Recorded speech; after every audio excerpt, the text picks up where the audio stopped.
Episode 60. 4 minions, 4 directions, plus the skeleton striding in with its blade raised high. This time, Qiancheng truly had nowhere to hide. Any thought of showing off was long forgotten, vanished into thin air. He tumbled to the ground with the skeletons and zombies, his view spinning wildly, surrounded by the bone dust and rotting flesh of the undead. The undead creatures were sluggish, slow to get back on their feet.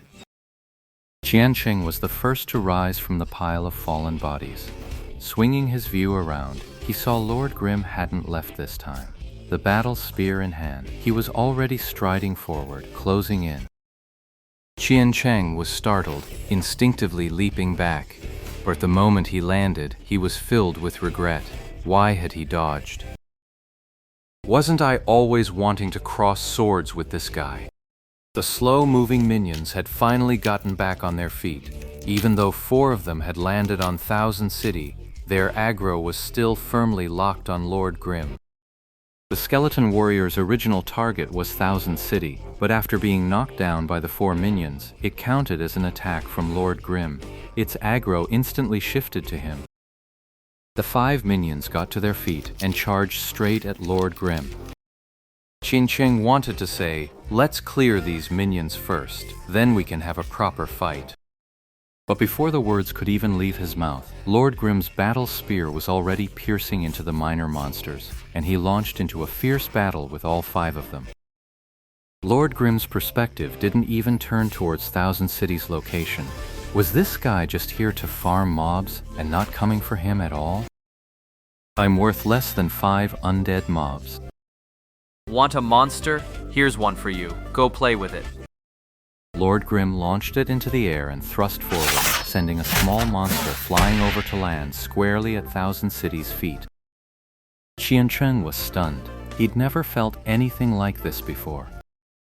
Every time he'd steal a monster and show off, the guy he stole from would be furious. Some would draw their guns on the spot, only to get knocked down by him in the end. That feeling was just so damn good. This time, however, the other party's reaction and actions made him feel like a petulant child. He'd gathered 5 monsters at once and just casually tossed one over to him. It was like saying, condescending, "Be a good boy now, don't make a fuss, here's a candy for you." Qiancheng stood frozen in place. The little monster that had landed at his feet still had its aggro firmly fixed on Lord Grimm. The minions scrambled to its feet and charged back in. What, you don't want it? Lord Grimm was actually still asking him. Qiancheng really had the urge to join the zombies and skeletons in ganging up on this guy. After you finish off that monster, we'll have a proper fight. Qiancheng's tone suddenly turned serious, no longer carrying the casual, taunting edge from before. No need. Why? The words were out of Qiancheng's mouth before he could stop them. He already told you once you weren't good enough. Why give him a second chance to look down on you? No time. Lord Grimm's answer left Thousand City feeling utterly defeated.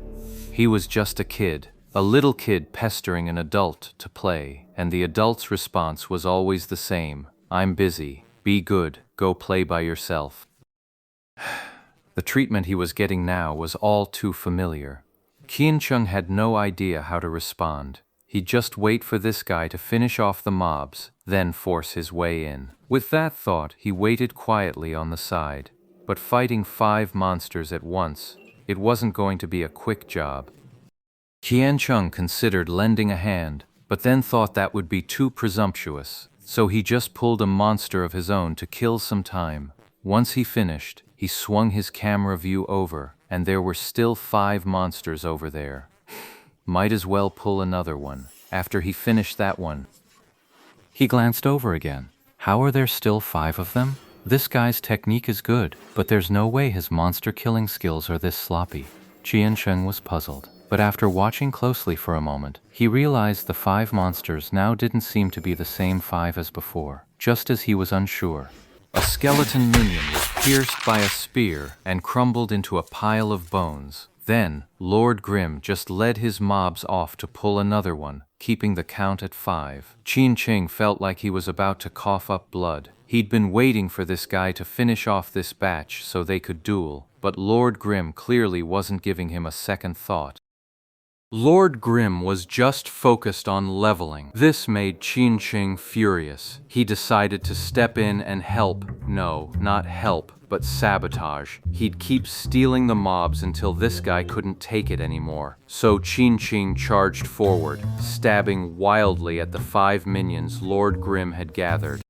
Lord Grim's perspective seemed to glance in Thousand City's direction. Then, Thousand City immediately received a party invite. Screw that. Who wants to party with you? I'm here to steal kills. Thousand City angrily rejected the invite and kept on killing. The 5 minions died even faster. But when he saw the experience points he was allocated, the monster-stealing specialist, Qianqing, had utterly failed this time. Without being in a party, when 2 players kill the same monster, the experience is split between them. The first strike and the last hit alone take away 2/3 of the total. The remaining third was split based on the total damage each of them dealt. Qianqing hadn't landed the first hit, of course. His plan had been to aggressively snatch the final blow. Out of 5 mobs, he didn't secure a single last hit. His total damage was also completely eclipsed by Lord Grim's. The experience he gained was pitifully small, and under these conditions, all the loot went to Lord Grim. Qianqing didn't get a single copper. To make matters worse, by the time those 5 monsters fell, Lord Grim had already pulled a new group. He was always fighting something. Qianqing desperately tried to snatch another wave, but the outcome was just as pitiful as before. So the end result was that he boosted Lord Grim's kill speed and let the other guy take the lion's share of the experience, while he himself was left to scavenge the scraps. So Lord Grim wasn't losing out at all. Qianqing was the one being exploited like a pack mule. He was clearly so furious he wasn't thinking straight. After that round, he decided to start stealing monsters from the very beginning, actively pulling one and bringing it back. But this time, Lord Grim just walked off with the monster he'd pulled himself. He left the monster Thousand City had pulled for him to deal with. Thousand City was in tears, wondering what on earth he was even doing. He swiftly dispatched the monster he had aggroed, then rushed forward and said, Hey, I'm gonna team up with the mob and take you down. Don't mess around. Go focus on your leveling. The other replied indifferently, gritting his teeth. Thousand City swung his battle staff, ready to strike Lord Grim, when suddenly he heard a voice nearby. Hey, what are you two doing leveling up together? Qianqing spun around. A squad of players bearing the Blue Brook Guild tag was heading their way. The one who had spoken was none other than Blue River, the 10th server's guild master. Qianqing stowed his staff and immediately made a break for it. Hey, where are you going, Qianqing? Guild leader, are you brainless? Can't you see I'm not wearing the guild title? That's because I don't want to expose my identity. So he kept running while sending a message in the guild. Guild leader, just pretend you mistook me for someone else. Huh? What's going on? I've offended Lord Grim. What did you do? Did you steal his monster? I was trying to steal it. Blue River knew his subordinate's flaws all too well. Thousand City was utterly miserable. He'd offended someone, gotten no satisfaction out of it himself. It was just so unfair.